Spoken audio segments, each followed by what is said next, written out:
नमस्कार, प्रणाम, राम राम. मी अस्सल कोकणकर संदीप पाऊसकर मुद्दाम व्हिडिओ करते आहे कारण हो गरजेचं आहे. मी आलेलो आहे आता दाखादेवी मागे गणेशोत्सव मंडळ झरेवाडीत. आणि झरेवाडीत आलं आहे ना तर प्रशस्त नेटकासनी मंडप आहे. आणि माझं बळूला कोणी माहिती आहे दाखवत आहे हे साहेब आहेत. प्रॉपर काय आला याबरोबर माझं सांग जरा पत्तो सांग व्यवस्थित. झरेवाडीमध्ये म्हणजे हरचेरीन चांदिराई ओके हां रस्ता आहे ना, हां. त्याच्यामध्ये तुम्ही आला. तर इकडे मी आलेलो आहे आणि तुम्हाला दाखवते दर्शन दाखवते आधी बाप्पांचा, कारण मागे गणेशोत्सव आहे आणि बाप्पाची मूर्तीसुद्धा सुरेख आहे. हे बघा अतिशय सुरेख मूर्ती आहे. आणि आजूबाजू काय दाखवते मी तुम्हाला. सुरुवातीक ना हे बघा, ही एक महिला म्हणजे स्त्री तुळशीत पाणी घालत आहे. हल्ली बघत भेटत नाही हो, कारण सकाळी उठतच नाही, रात्री मोबाईलवर असतात, सकाळी कसले उठतात. आणि ह्या घातल्यामुळे काय काय होतं माहिती आहे, मोठ्या प्रमाणात ऑक्सिजन मिळतं, शांतता असतं आणि स्त्रीचा डोकाना शांत राहता, मग ती कटकट करत नाही अशी शास्त्र आहे खरा. पण ह्या आता दुर्मिळ झाला आहे. तर अशी तुळस आहे, हे बघा तुळस वृंदावन आहे आणि ती बाई पाणी घालत आहे. त्याच्यानंतर तुम्हाला बघू भेटत सकाळी उठल्यावर ना हे बघा जेवणाची लगबग. एक बाई वरवट्ट्यावर म्हणजे वाटप करत आहे. बाजूक एक पोरगी आहे आणि तिची आई बघा भाकरे भाजत आहे.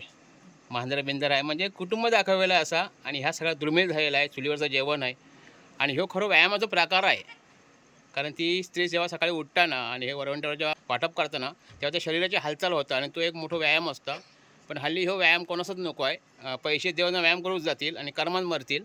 तर आपला तसा नको आहे. आणि म्हणून पहिली लोक निरोगी होती ना, त्याचं कारण तर होता चुलीवरचं. हे बघा ही चुलीवरचं आहे जेवण. पण आता चूल नाहीशी झाली आणि चुलीवरचं जेवण जेवण हॉटेलात लोक जातात आणि ह्या दुर्दैव होऊ लागत. पण ह्या पोरांनी म्हणजे या झरेवाडीतल्या लोकांनी ना अतिशय चांगला हे केलेला आहे, गेटअप केलेला आहे. आणि म्हणून मी व्हिडिओ करते. हे बघा कोकणातली परंपरा बघा, म्हणजे अशा जर असता ना आणि कोयते अशी ठेवूक ना अशी जागा असता. हे बघा असं केलेलं आहे सगळं. तिकडे एक डांगर आहे. हे बघा म्हणजे मुसळानं कांडाप करतात ना त्या आहे. आणि पोरासुद्धा तिकडे लगबग करतात, म्हणजे असं सगळं दाखवलेलं आहे. आणि या गाणी पण असतात बघा, कोंबड्यानं भांग दिली मला ग बाई जाग आली, म्हणजे अशी गाणीसुद्धा पूर्वी ना चालायचीच सकाळी सकाळी. आणि महिलांचं व्यायामाचा प्रकार असायचो आणि आनंदी असायची, सगळ्या कुटुंब एकत्र असायचा आणि हेच संदेश असायचो. पण आता सगळा दुर्मिळ झाला आहे. हे बघा सुंदर माझे जाते ग, म्हणजे हे गाणी आहेत ना ही पूर्वीची होती बघा. सुपात जोंधळ जोडी ते, म्हणजे सगळी गाणी ना ही प्रॉपर ह्या अशाच कार्यक्रमावर होती. आणि असं ह्या सगळ्यांनी सीन दाखवलेला आहे. आणि ह्या काही दुर्मिळ झालेला आहे. त्याच्यामुळे व्यायाम भंगलो आहे आपलं सगळ्यांचं. लोकांची जी मनं असतात, जी शब्द असतात गोड गोड, ते सुद्धा विखुरले गेले आहेत. कारण हल्ली घरात भानगडी असतात बघा, तू मैम असतं आणि त्याच्यामुळे वाटोळा होता आपल्या घराचा. तर तसं आपण करूया नका. ह्या आपण सगळ्या सीन बघून ना आपण जरा सुधारूया आणि आपल्या कुटुंबात आनंद हास्य आणूया. हीच बाप्पाच्या चरणी प्रार्थना करूया. गणपती बाप्पा मोरया. पुन्हा एकदा झरेवाडी ग्रामस्थांचे मी आभार मानते, कारण आपल्या कल्पनेतनं ना जे काही साकारलेलं आहे ना असं ते दरवर्षी साकारू देत अशी बाबाच्याने प्रार्थना करते. आणि मोठा संदेश जाऊ दे आपल्या महाराष्ट्रात. बघा राट, म्हणजे ह्या का राट म्हणतात, ह्याच्यातनं लोक पाणी ओढायची. तर ह्यो सुद्धा एक व्यायामाचा प्रकार आहे ह्याच्या त्याला, म्हणजे तुम्हाला दाखवतं आहे जवळ ना.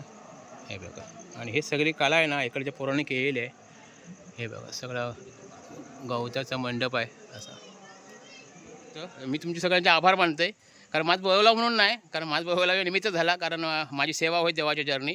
पण ह्या जर काही दाखवलं आहे ना खरोखर एक महाराष्ट्रात एक संदेश गेलो आहे चांगल्या प्रकारचा. आणि ह्याच पुढच्या पिढीसुद्धा करावा असं माझं मत आहे. पण त्या करण्यासाठी आपण आधी जागरूक असले पाहिजे. त्याच्यामुळे तुम्ही जागरूक आहेत म्हणून तुम्हाला सलाम करते, नमस्कार करते, प्रणाम करते. धन्यवाद.